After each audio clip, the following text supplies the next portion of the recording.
Okay. Hey everybody, how's it going? What is happening? I hope you're well. I hope you're safe. I hope you're happy and healthy. I'm Dan Shinder here live, if you're watching it live, on Drum Talk TV. And we're talking about drumming wellness, drumming injuries. I'm coming to you from Globe, Arizona, 100 miles east of Phoenix. I'm here with my co-host, Dr. Nadia Azar, professor of kinesiology at the University of Windsor in Canada. Hosers? And you're broadcasting from near Windsor. How are you? I'm good. How are you? Great. We've skipped a month because Nadia decided to try this thing out I've heard of called vacation. How was your vacation? We haven't even had time to talk. I know. It wasn't, well, we did get a little bit of vacation, but it was more with the kids being home and all that kind of thing, trying to manage working and them being home all the Oh, time. that's just worse than going to work all the time. No, they've been nice. They've been good. Cool. Well, it's fun to be doing this again. Folks, if you have never seen this, first of all, tell us where you're watching from. If you see me look over here, I'm not watching a hockey game, I'm watching our show. So I can see your comments and see who's watching and see where you're watching from. We're talking about drumming injuries. This includes everything from tendinitis to arthritis to carpal tunnel, shoulder pain, hip pain, lower back, anything that's related to repetitive motion from playing the drums. And for sort of, but not quite, but sort of the first time in my life, I have two things going on. Oh, yeah? There was something about 2.5 months ago from me tightening my snare to sound like Stuart Copeland's snare, and it actually made the surface so hard that my hand started to get sore. So Mm-hmm. I enough of that. I fixed that.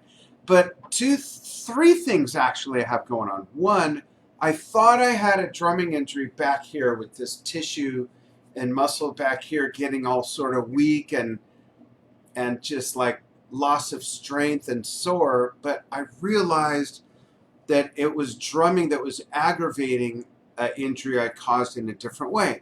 You've been here, and you remember on our main porch on the side, there's a flagpole that sticks out of a holder on the wall. Well, the breeze and wind is always wrapping the flag around the pole. So I see it out the window, and I go outside, and I reach over, and I twist that pole. And after days and days and days of doing that, it affected something here, the angle of the reach and just twisting. Then I would play drums almost every day, and it wasn't getting better. I thought it was from drumming, but I discovered it was from that because I went to do that and I felt it happen. Like, that's what the injury is. So we'll get to that. I banged my knuckle, my ring finger knuckle, playing the drums, which is not a repetitive motion injury, but it started to get better, and now it's swollen and tender again. I'm not sure what's up with that. My rings are hard to get off, rings aka groupie deterrent.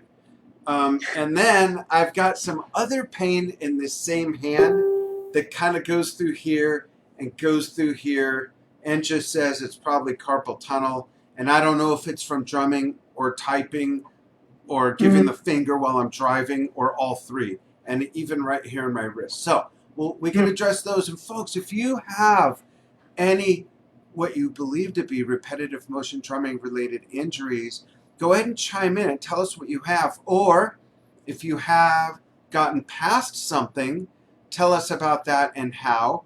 Or if you drum regularly or did at any part of your lifetime and never had an injury, and you know how you avoided that, maybe it's posture, maybe it's your setup, we'll talk about that, let us know, because I am going to take questions and comments. But Nadia, do I have to just not play for a while? I hate to do that. Yeah, you probably don't have to stop playing altogether, but you probably want to back it down a little bit, especially if it's starting to hurt while you're playing. Obviously, like whether you caused the injury through drumming or even something else that you did, like the flagpole incident, if it's hurting while you're doing something, then that's a problem.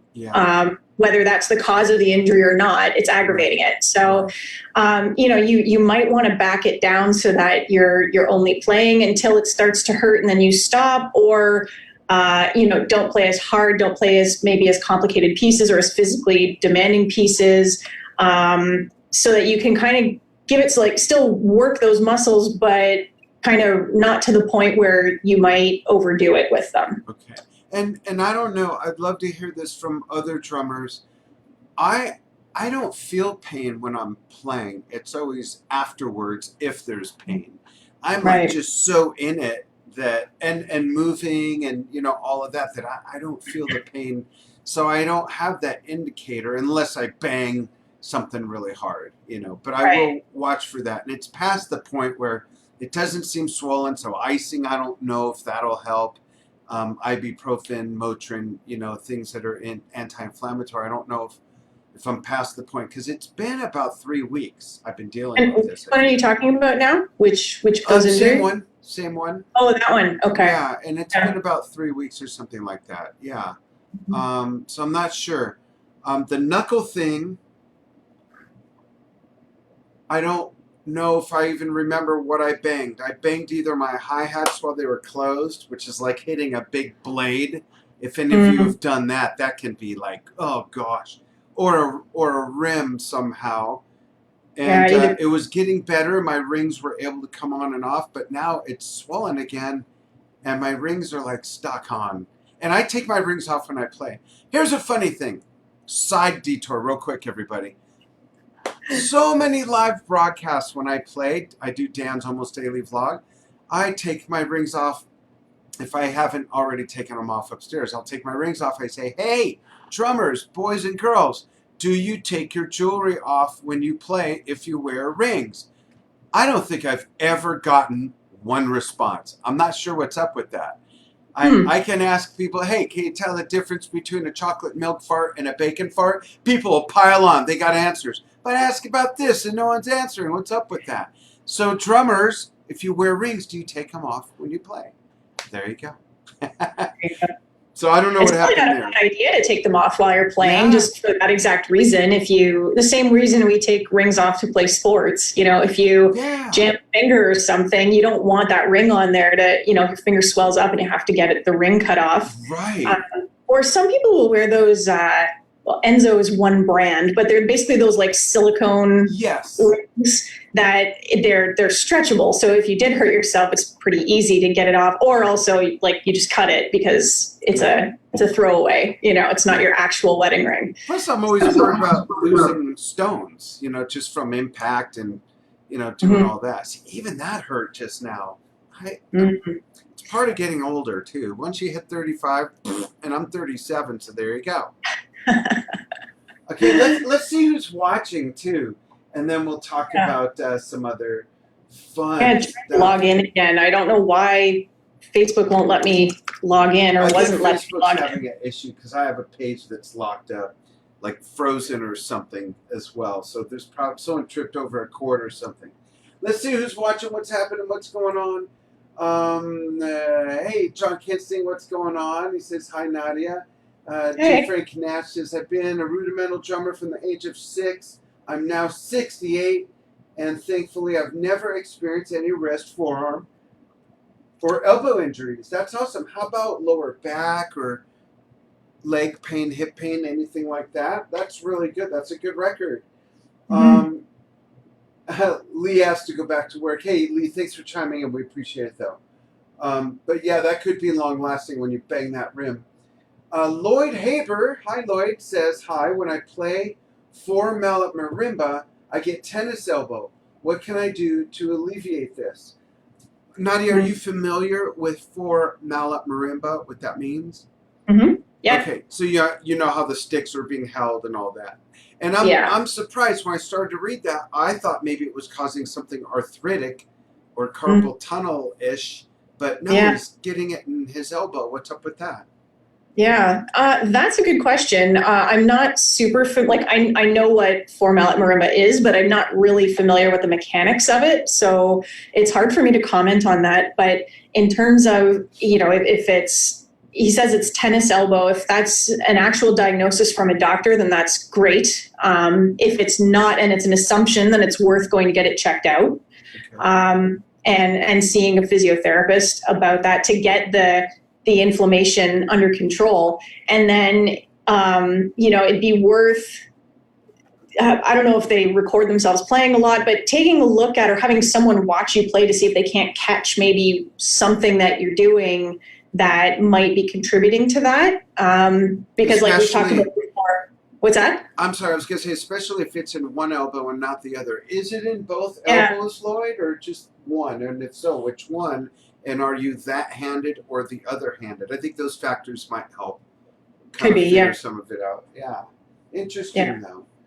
And, maybe a muscular imbalance, or that's why. So, two things. So we've talked a lot about how it's really important not only to seek the medical attention to get the injury under control, but also to have someone evaluate your playing to see if they can't figure out what might be causing the problem. But something else that's really important about seeing a physiotherapist is that they will, I was going to say that if it's only in one hand and not the other, it could be related to some kind of muscular imbalance somewhere up the chain. And a physiotherapist will be able to look for that. They know how to test the strength of your muscles, which ones are too tight, which ones are too weak, so that they can give you a targeted exercise program to say, you need to work on this particular muscle group to get it back in order. That'll shift everything around and get it to where it needs to be and take the strain off that particular tendon. And in most cases, is it more likely that that's the hand that is not their primary use? Like if I'm right-handed, would that more commonly happen on the left side or not necessarily?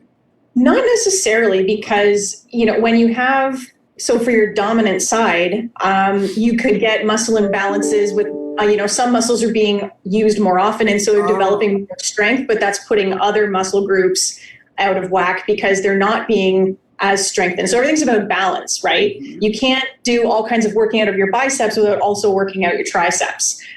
You need to balance both so that you can, on both sides of the joint, you've got good muscle tone. And so that can happen both on your dominant side and on your non-dominant side, that you can have muscle imbalances, not imbalances from left to right, but muscle imbalances from, say, it's called agonist and antagonist, or some, which are, the agonist is the primary mover and the antagonist is the muscle that opposes that movement. Mm-hmm. And then there are also other muscles that go into stabilizing. Those might be the ones that are weak. So that's where the physiotherapist comes in. The reading the articles on the internet, and I've written some of those articles, they're good resources, but they're not a substitute for seeing a person who's going to evaluate your specific needs. Right, and neither is walking it off drummers. You don't have to be tough guy or tough girl. You can't walk off tendinitis or carpal tunnel, can you? I don't think you can. No, you can't walk it off. So go see a physio, get properly diagnosed, and then maybe you need therapy, Yeah. Which is okay. And film. I'm still using the word film. Film yourself and watch yourself and see if there's something that you're doing that you can adjust. And even the physios, show them the video. Yeah. Your physical therapist might not be a drummer themselves. Ideally, you'd have someone who is at least a musician and maybe kind of understands those demands a little better. But physiotherapists are experts in evaluating movement. And so drumming is movement. So they should be able to watch you moving and say, oh, you know what, I noticed you're tensing your shoulder this way, or you're doing this or that. That might be part of the problem. They might still be able to pick something out that you wouldn't necessarily see yourself. Makes sense. And Nadia and I, if you've never seen this series before, we talk a lot about how Nadia points out the way your set is set up could have a lot to do with it. We all have different body types, not just weight or plump versus skinny or whatever, but different arm lengths, torso lengths from the waist up, or lower torso, your legs, all those different things vary. And not anyone with even the same body type would set their kit up the same. So if your cymbals are too far to reach, and I still have one item that I swear I think of you every time I hit this thing. Not because I'm hitting something, but because it's just slightly, it's like, man, I just can't figure out how to get that a little bit closer. So talk about that a little bit, and height of stool, and the myth that your legs should be at this degree. It's really what's right for you and because even if someone's waist to feet length is the same, maybe the femur and shins are different. There's Yeah. just so many variables that you really gotta look at it on an individual basis and try some different things. And as drummers, I know we set up sometimes for show and want stuff way up there and a lot of movement and all of that. But Nadia, can you touch on some of that and what some of the pitfalls could be by not taking that into consideration? Yeah, so I'll stick with mainly the upper limb because I haven't studied enough about the lower limb positioning to really give a really informed answer on that. But you make a great point about the shin length versus the thigh length, and some people have longer femurs than shins, and so yeah, whether your hips are level with your knees or above, you probably don't want to be below. That would be my only comment on that. You probably want them at or above, and you'll have to play around in there, like you said, to see what works best for your specific anatomy. For the upper limb, you're absolutely right. Putting the cymbals, way out far looks great. It's showy. It's dynamic. It's fun to watch, but it might not be the best thing for you from a mechanics perspective, both in terms of putting yourself at risk of injury and even having the most efficient movement. And Right. even if you're looking for, forceful, like high velocity crashes, stretching your arms out too far might actually put your muscles at a mechanical disadvantage to get as much force as you want to. So there's a sweet spot in there. So yeah, having the stuff that you use the most often in the closest is where you want that to be, because you don't want to be overreaching for things more often than you have to. If you have a cymbal that you only play, once every other song, then sure, put that one way out there, because the one big reach every once in a while is not that big of a deal. You just don't want to be doing that. You don't want your ride cymbal that far out, or one of your crashes that you're using, something that's a common item, like your snare, Yeah. you'd never put far away. So why would you Right. those items? By the way, remember you said you were having trouble logging onto Facebook on a PC. I Yeah. told you that I had a browser that was locked up on Facebook. Well, that thing just decided to wake up and Windows started popping up in front of our screen and everything. So, folks, that's what that was. That was weird.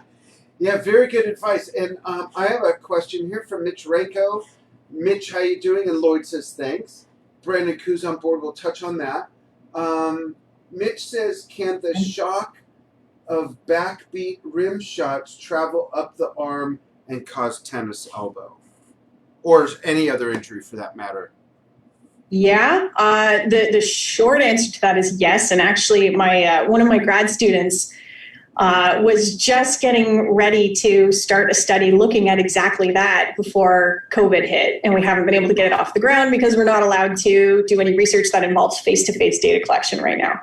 But anyway, yeah, in terms of, hand impacts, anytime you're hitting something, whether it's the snare or even the cymbals, drums, that vibration transmits through the sticks and into your hands and will travel up your arm. And that's one of the many reasons why you want to try to play with relaxed upper limbs, because loose muscles dampen vibration more than tense muscles. When you tense your muscles, they become stiff, and stiffer materials transmit vibration more than less stiff materials. So yes, absolutely, it could transmit up the arm. And could it directly be causing tennis elbow? I don't know that answer for sure, but we do know that vibration exposure is related to musculoskeletal injuries for the upper limb. So I would have to imagine that it certainly seems likely that it could. Yeah. Yeah, great. Thank you, Nadia. And where did it go? Oh, Brandon Koo, Singapore. How you doing, Brandon, if you're still in Singapore? Brandon says, I have a bassist friend of mine. Why would you have a bassist friend? But anyways, I have a bassist friend of mine who has developed early symptoms of trigger finger on his left middle finger. With your knowledge of drumming injury, are there any non-conventional treatments for trigger finger? So, Nadia, maybe you know, but I don't know what, Brandon, you're qualifying as trigger finger. That's number one. If it's on his left middle finger, maybe it's from him just telling you you're number one all the time. I don't know. I don't know. No, so yeah, non-conventional treatments, I'm not aware. Trigger finger does happen in industry a lot as well. I'm not entirely sure, to be honest, of what the treatment for that precisely is. My understanding of trigger finger is that you get swelling of the tendon that when it's then traveling through other areas, it gets stuck, and that's why it gets locked in a certain position. Oh, that's what it is? So it actually gets locked, and that's in considered... a nutshell, Okay. not locked, but it's sort of like it catches on the other structures and tendons, and so it makes it difficult to fully extend it. Oh, It kind of wow, gets stuck. okay. Yeah. So that has to do with the swelling of the tendons in that area, and that comes from overuse. So, I believe the typical advice for that is resting, icing, things like that. In terms of non-conventional, I don't know. Okay. Sorry, I don't have a better answer for you, No, Brandon. that's But okay. That's okay. yeah. Thanks, Brandon. And I see that Tim Velderstick is on.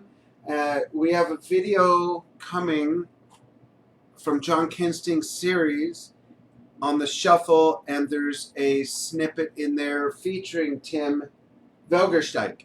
I hope I got that right, Tim. I think I remember that's how to pronounce your name. Let's see. Wayne Free. How you doing, Wayne? He says... see if I can pronounce this long word. Costochondritis? Costochondritis, if I'm pronouncing that right. Costochondritis. Curious if anyone has had a bout with this. Do you know what costochondritis is? Sounds like chondroitinitis. No? Is it supposed to be chondroitinitis, maybe? Chondritis. I've heard. It's in the comments. It's spelled...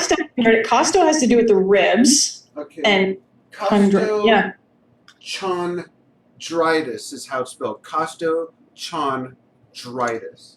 Well, it's costochondritis, but I got to look that up because I don't. Wayne, I'm using that in Scrabble. It's like worth 122 points. Yeah, Especially if no one at the table knows what it is. I'm sorry, Okay. what is it? Costochondritis is inflammation of cartilage in the rib cage. So I never heard of that before, but costo I knew was the ribs, and chondritis has to do with cartilage. Right. So, yeah, so could that came from drumming? Maybe from a lot of this, if you're stretching it, and if you're lean, like I'm pretty lean, and I could imagine those muscles being stretched. Or if I'm sitting at my kit, I have to twist to hit my tympanies if I'm working them in, or this way, or the gong over there, and I could see maybe pulling something, maybe. Tim, I'm curious, or Wayne, I'm sorry, Wayne, is that what you mean? And give us a scenario of how you think maybe you acquired that. If it's from shoveling, like digging a trench in your backyard, it might not qualify as a drumming injury, but I'm curious. But again, like going back to what we said earlier, it could be the drumming could be aggravating it. Right, right. Exactly. So, the way my drumming is aggravating this injury from twisting my flagpole. People who tuned in like right before you said the flagpole incident have got to be wondering, what the hell is that? I heard all this tissue back here over time, for those of you who missed it, because we have a flagpole that sticks out of a mount on a wall. The breeze wraps the flag around the pole. I see it through the window. I go outside and I'm doing this twisting motion with the pole. Ooh, I feel it even doing that, and it's messing this up. Then I play drums every day, and at first my wife and I thought it was a drumming injury, but it's a flagpole injury. That is being aggravated by the drumming. Right. Yeah. Exactly. So I mean, just looking at it here, it says costochondritis is a painful condition caused by inflammation in the chest area, inflammation of cartilage that connects a rib to the breastbone or sternum. Oh. So yeah, so it'd be up front as opposed to the connections to your spine. So, I mean, especially, I guess, if you are, I'm not saying it couldn't come from drumming. I'm sure it could. That's certainly one I've never heard of before. But if it came from something else. Schlepping your drums from lifting absolutely. Yeah, it could come from that. But I'm also thinking it could be aggravated by drumming, especially if they have their kit with stuff set up really far away, because as you're moving your arms, your rib cage is going to shift as well. And if it's pushing on or stretching that area, it could be causing the problem or aggravating the problem. So Interesting. Yeah, that's a good one. Yeah, it is very interesting. Since we haven't done the show, we skipped a month. We didn't skip 2 months, did we? No, I was on in June. We just skipped Okay. July. Okay. Yeah. Gosh, it seems like forever ago that we did this. But for those Yeah. of you that might not be familiar with Nadia and what we do together, it's been a couple years now, April, where Nadia reached out to me and we helped funnel people from the Drum Talk TV audience to a study that she did on drumming related injuries that are repetitive motion related typically. Mhm. So let's do a little bit of recap since we've gained a lot of new fans since then. Maybe some of them aren't familiar with you, your study, or our show together. Let's start with kind of a simple question. What was the most common injury that people responded with when you took the first survey? Okay, so the question was, what if you got a diagnosis from a medical professional like a doctor or a physiotherapist? What was that diagnosis? And the answer that came up the most often was tendinitis, like by far. Right. And where specifically? That I don't know. That I couldn't say because I did ask people where they were injured, but I haven't linked the injury, like body chart injury selection data to those specific comments. Okay.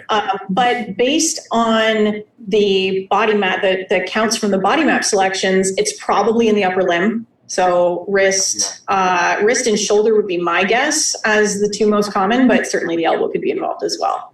Right. So yeah. Cool. And sorry, I'm just checking comments if anyone else has questions. If you have questions, let us know. What are two other big things that you gleaned from that study that you feel is helpful to drummers? Okay. So, I mean, that study was huge. There's still a lot of data that we're looking at.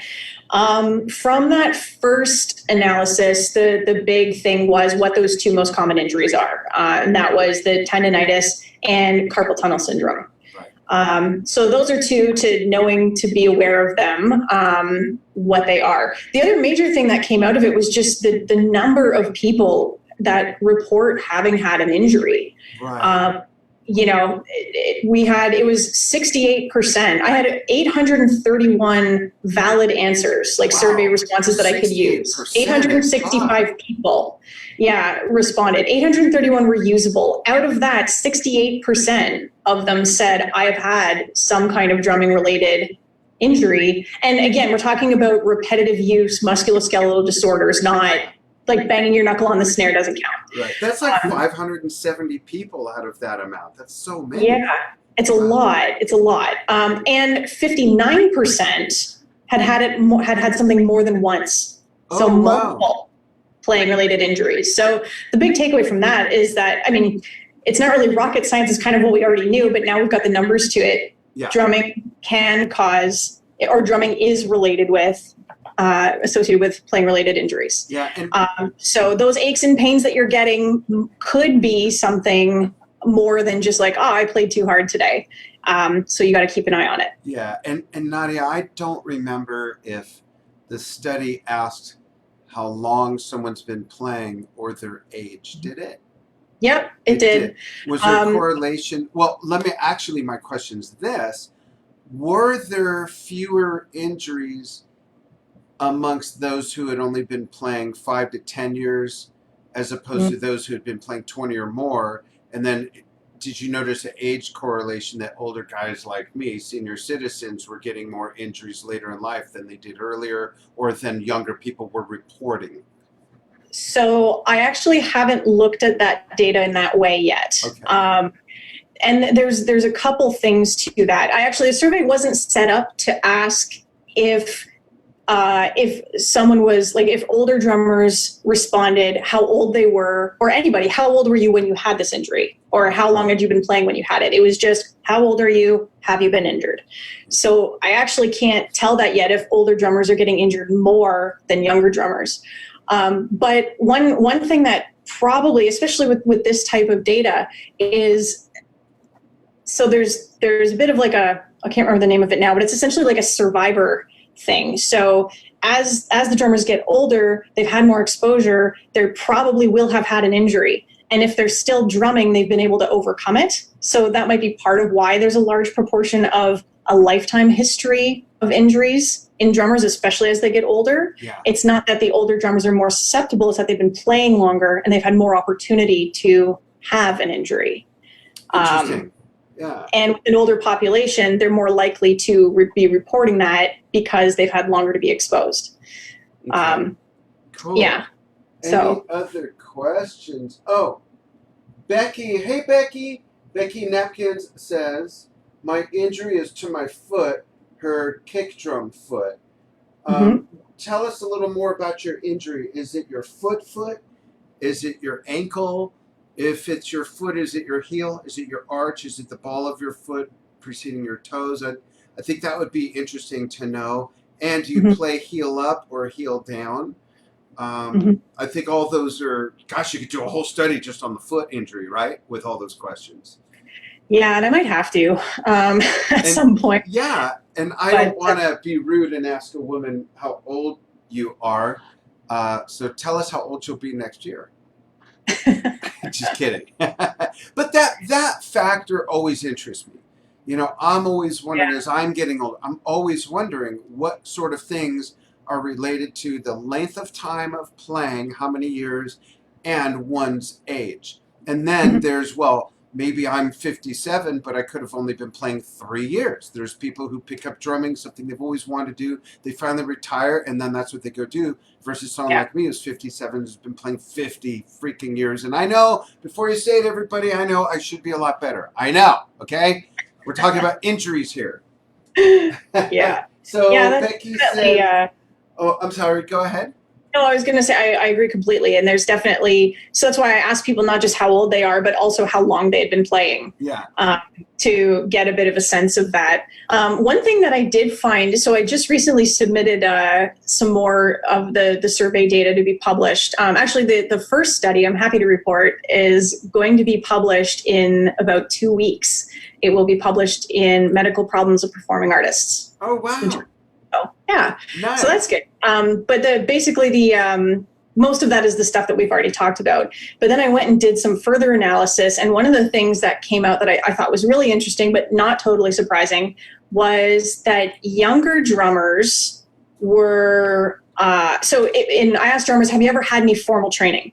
Okay. And then I asked them, if you've had formal training, did your instructors teach you anything about how to prevent a playing related injury? Right.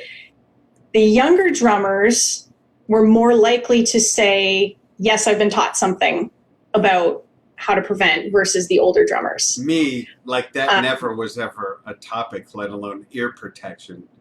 Yeah. Yeah. So that's why it was interesting to document that. I wasn't totally surprised by that because we see that in other sectors too. Right. Just as, time has gone on and people have realized that these repetitive strain injuries can happen in a variety of different ways. Awareness is taking hold and more people are starting to address it. But that was a really interesting one. Nice. And Becky gave us more information. She says her arch or abductor hallucis, her arch. Yeah. And she says, I'm in my 40s and a new drummer of 2 years of playing. Okay. So it's her bass drum foot. Yeah. And her arch, and she's in her 40s and only been playing a couple years. Could it be her footwear not really being the best footwear for that motion and that sort of activity? I don't know, maybe, but I wonder, without, that tendon is a pretty long one. So where is the issue? Is it that more distal insertion point? Is it closer to the heel? Could it be that it's just the pressure of pushing on the bass drum at that particular point that maybe like if this is her big toe, is it mostly pushing with that part of the foot? Do you need to flatten out your foot to use more of like your entire ball of your foot and distribute the load? I don't know. And I want to ask Becky, tell us what footwear you wear, if any, and tell us if you play heel up or if your heel is down. Yeah. That I think that would be interesting to know. And real quick here, we've got. I'm going to get to all these. There's all of a sudden there's a bunch of questions. This is great. Nice. Yeah. Dennis Delpreet, if I'm pronouncing that right, he says, have stiffness in my right hand index and first finger. Can't close to a fist anymore. Left hand is fine. He's asking, is this arthritis? It could be. Could be, but it could be tendinitis That's or carpal tunnel too, right? well, probably not. So probably not carpal tunnel. Okay. So I'm sorry, say that again. So he has weakness in which hand? Stiffness in his right hand, and it says index and first finger. So the index is the first finger. So I'm not sure, but can't close to a fist anymore. And his left hand's okay. Yeah. Potentially carpal tunnel. I mean, the problem with carpal tunnel syndrome is that there are a lot of things that mimic carpal tunnel syndrome. Oh, really?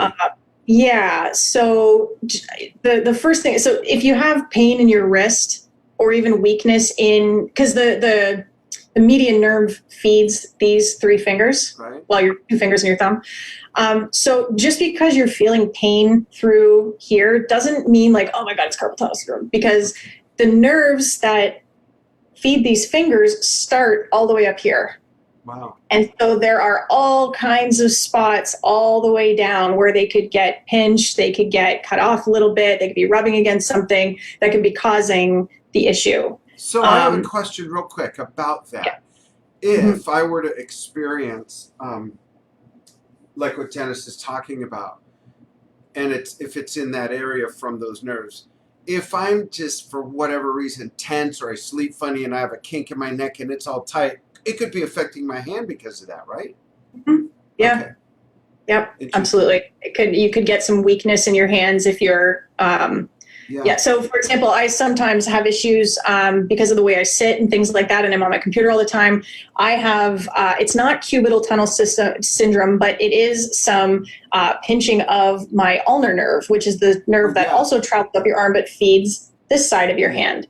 That's the funny bone nerve, right? Yeah, actually, yes. So, yeah, I don't really feel any pain or anything here. All the symptoms are down here. Interesting. But my chiropractor evaluated everything, and the issue is here in my elbow. Wow. So, yeah. So just because something's happening in your hand doesn't mean like that it's automatically carpal tunnel syndrome. And this is why, again, it's so important to get that in-person assessment. A physiotherapist and even a chiropractor, they have certain tests that they can do to, again, determine, okay, is this a nerve issue? Is this a muscle pain? Is it, if I press here and it really hurts, oh, that's a tendon problem. They can do stuff like that to pinpoint these things for you so that you don't start doing, whether it's exercises that aren't the right thing for your issue and so can be detrimental or just not even not helping, maybe not necessarily hurting, but they aren't helping you any, or potentially hurting, depending on what it is that you're dealing with. So you don't want to get down into that road. So definitely anytime you've got an issue, it's worth seeing someone. And I know, it's tough in the States because, not everybody has health coverage and it can be expensive to see someone. But if this is your livelihood, then that, I think the typical physiotherapy session is somewhere around $65 for about 1 hour. At least that's about what it is here. So, for $60 to get a sense of like, okay, this is what it is. Here are some exercises and now I can do this. Yeah. And not guess and not, potentially do more harm than good, I think is worth the investment.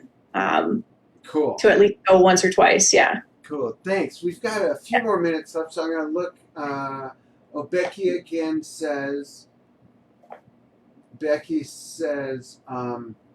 used to wear Converse and play heel up Now I changed and find it feels better if I play barefoot and do a combo of heel up and heel down. So now she's playing barefoot.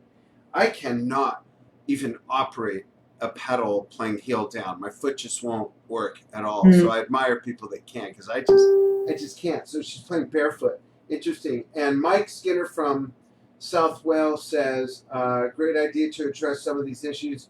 I had a severe scaphoid injury on my left wrist, and it limits the rotation. Any tips on improving the range of rotation? So he's looking for more mobility, obviously. Yeah, that again, that's something that the physiotherapist would want you. You'd want to have someone like that tell you what to do. There are some basic wrist movements that you can do, but you never want to. You want to make sure that they're the right thing for your injury. So if you have an injury, especially a bony injury like that, you don't want to be doing movements that could be placing stress on it and potentially not letting it heal properly. But your typical range of motion exercises like wrist flexion and extension and radial and ulnar deviation. But anytime you're doing those, and again, make sure that this is the right thing for you. Anytime you're doing any kind of range of motion exercises, you never want to, you go basically to the point of not even pain, but just once it starts to feel uncomfortable, that's where you stop and hold. So pushing a little, like that pushing, we don't want to push, not when there's pain and injury involved. Like a little bit, you got to get a tiny bit uncomfortable, just to the point where it's like, okay, yep, I feel it there. I'm going to stop there. Right. If there's a bony injury there, talk to the physio about, improving that range of motion, and specifically in the context of your drumming, let them know what types of motions you need to be able to do so that they can help you work towards that. Right. Very cool. Folks, I want to thank you so much for your questions and all of that, because it gives us more to talk about, and obviously it helps others as well, which is why we do this, why it's so important. We'll be doing this again next month. We don't have a day picked out, but you'll know about it. And Nadia, welcome back from whatever vacation is. These days. Yeah, exactly. Good to be back. Thanks for having me again. Yeah, absolutely. It's always a fun topic to talk about. And I'll let you know how all this funk goes, these 3 things I'm going through.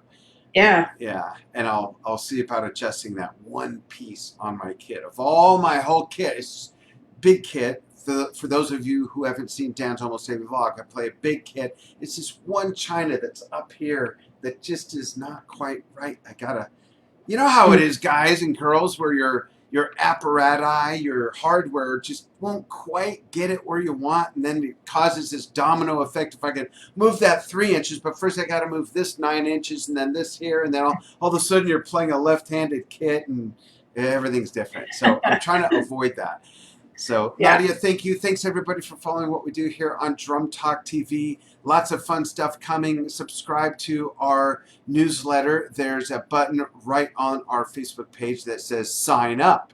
And we got all kinds of fun stuff on the way. Hang on the line, Nadia, and everyone, thanks so much.